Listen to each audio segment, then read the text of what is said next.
Assalamualaikum warahmatullahi wabarakatuh. Perkenalkan, nama saya Arinda Tasya Azahra. Saya sebagai moderator dari kelompok 4. Nah, di sini kami akan membahas tentang menyusun evaluasi pembelajaran IPS.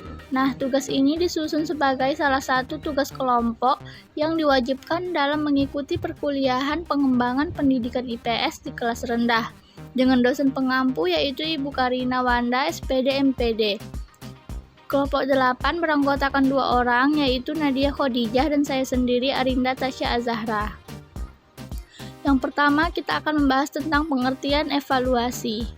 Ari Konto tahun 2003 mengungkapkan bahwa evaluasi adalah serangkaian kegiatan yang ditujukan untuk mengukur keberhasilan program pendidikan. Evaluasi atau penilaian adalah kegiatan untuk mengetahui apakah tindakan yang telah dikerjakan cukup berhasil atau tidak. Jadi, yang dinilai atau dievaluasi adalah program, yaitu suatu kegiatan yang telah direncanakan sebelumnya, lengkap dengan tujuan dari kegiatan tersebut. Secara garis besar, dapat dikatakan bahwa evaluasi adalah pemberian nilai terhadap kualitas sesuatu. Selain dari itu, evaluasi juga dapat dipandang sebagai proses merencanakan, memperoleh, dan menyediakan informasi yang sangat diperlukan untuk membuat alternatif-alternatif keputusan. Dengan demikian, evaluasi merupakan suatu proses yang sistematis untuk menentukan atau membuat keputusan sampai sejauh mana tujuan-tujuan pengajaran telah dicapai oleh siswa, menurut Purwanto tahun 2002. Selanjutnya, fungsi evaluasi dalam pembelajaran IPS. Yang pertama yaitu untuk mengetahui sejauh mana efektivitas cara belajar dan mengajar yang telah dilakukan benar-benar tepat atau tidak, baik yang berkenaan dengan sikap pendidik, guru, maupun anak didik atau murid. Yang kedua, untuk mengetahui hasil prestasi belajar siswa guna menetapkan keputusan apakah bahan pelajaran perlu diulang atau dapat dilanjutkan. Yang ketiga, untuk mengetahui atau mengumpulkan informasi tentang taraf pengembangan dan kemajuan yang diperoleh murid dalam rangka mencapai tujuan yang telah ditetapkan dalam kurikulum pendidikan. Yang keempat, sebagai bahan laporan bagi orang tua murid tentang hasil belajar siswa. Laporan ini dapat berbentuk buku rapot, piagam, sertifikat, ijazah, dan lain-lain. Dan yang terakhir yaitu untuk membandingkan hasil pembelajaran yang diperoleh sebelumnya dengan pembelajaran yang dilakukan sesudah itu, guna meningkatkan pendidikan. Selanjutnya, karakteristik evaluasi dalam pembelajaran IPS. Karakteristik dari pendidikan IPS adalah upaya untuk mengembangkan kompetensi sebagai warga negara yang baik.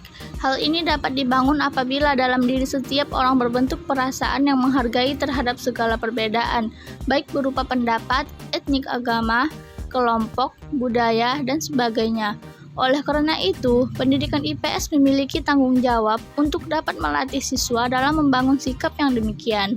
Nah, agar evaluasi dapat menunaikan fungsinya sebagai alat pengukur yang baik, maka guru harus memperhatikan hal berikut dalam menyusun soal.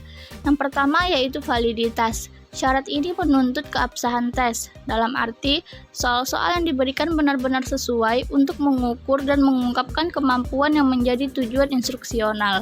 Yang kedua yaitu reliabilitas. Tes memberikan hasil yang konsisten dan mantap. Hasilnya tidak menunjukkan perubahan atau penyimpangan seadanya diterapkan untuk mengukur kemampuan seseorang. Yang ketiga yaitu objektivitas. Soal-soal tes seharusnya memberikan hasil sebagaimana adanya, tidak dipengaruhi oleh pemberi tes atau guru yang melakukan penukuran atau faktor pengganggu lainnya. Yang terakhir yaitu efisiensi. Tes dapat dilaksanakan secara mudah, tidak memerlukan banyak waktu, tenaga, dan biaya, tetapi bisa memenuhi tujuan sebaik-baiknya. Bentuk-bentuk evaluasi dalam pembelajaran IPS. Yang pertama yaitu tes bentuk isian. Tes bentuk isian berupa pertanyaan tak lengkap yang mana adanya ruang atau tempat untuk mengisi jawaban terkait pertanyaan tersebut. Yang kedua yaitu bentuk pilihan alternatif.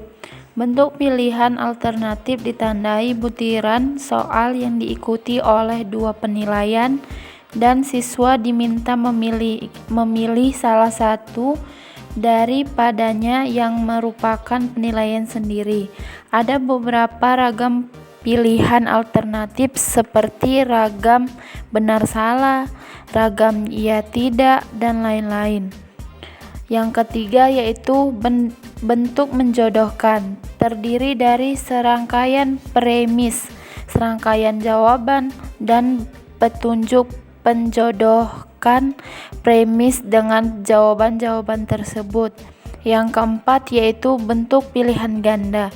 Tes pilihan ganda terdiri dari item atau pokok soal yang berbentuk pertanyaan pengantar dan pertanyaan tak lengkap. Selain itu, pilihan ganda juga terdiri dari jawaban-jawaban, kunci jawaban, dan distraktor atau pengocehan option. Merancang dan menyusun alat evaluasi secara umum dalam proses belajar IPS. Yang pertama yaitu merancang alat evaluasi atau tes. Sebelum menyusun sebuah tes, terlebih dahulu harus memperhatikan hal-hal berikut. 1. Tujuan tes. Dalam bidang pendidikan, tujuan tes dapat dipakai untuk mengetahui penguasaan peserta didik dalam pokok bahasan dan subpokok bahasan tertentu setelah materi yang diajarkan. Setelah itu, dapat pula untuk mengetahui kesulitan belajar peserta didik atau siswa di diagnostik tes. Oleh karena itu, tujuan tes harus dibuat berdasarkan pokok bahasan atau subpokok bahasan yang diajarkan. Yang kedua, penyusunan kisi-kisi tes. Kisi-kisi tes atau tabel spesifikasi atau tes blueprint harus dibuat sebelum seorang membuat atau menyusun tes. Kisi-kisi tes merupakan rambu-rambu ruang lingkup dan isi soal yang akan diajukan, di mana sebelum membuat kisi-kisi tes terlebih dahulu harus melihat kurikulum sekolah yang berlaku. 2. Menyusun alat evaluasi atau tes. Membuat indikator tes. Yang pertama yaitu 1. Memilih kompetensi dasar. 2. Memilih materi pokok, hasil belajar, dan indikator materi. Yang ketiga yaitu membuat indikator tes atau tik. Yang keempat, menulis soal berdasarkan indikator tes yang telah dibuat. Kriterian pokok penulisan soal atau evaluasi. Yang pertama yaitu 1. Harus sesuai dengan indikator tes. 2. Pokok soal harus dirumuskan secara jelas dan tegas. 3.